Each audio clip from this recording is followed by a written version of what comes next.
designed thousands of solar systems. I often dispense advice on what I would do. I make these recommendations on these videos. Today, we're going to be doing a little bit of a different video. This isn't going to be about what product I would recommend. No.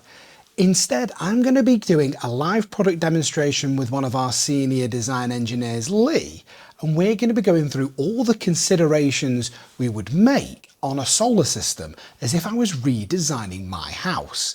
Now, it's been 3 years since I've done this, and we're going to be looking at the latest products and the considerations I would make. This is going to be an interesting one. Let's go.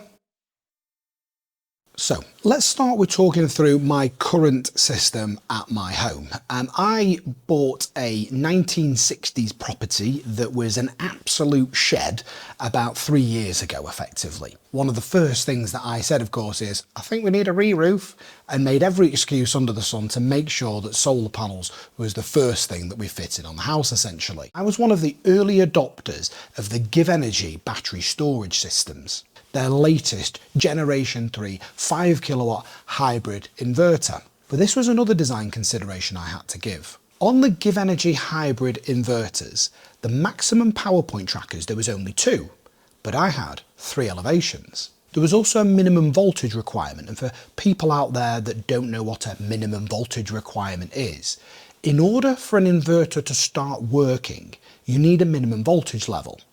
Each panel is about 30 volts, fag packet maths. So if I've got a minimum voltage fire up of 120 volts, I need at least 4 solar panels in a reasonable amount of sunshine for the inverter to start firing up and working. Now, as I mentioned a second ago, 4 south, that would make sense on one, but then I've essentially got 4 on the north side that's a bit sketchy, and I've essentially then got 2 facing the field.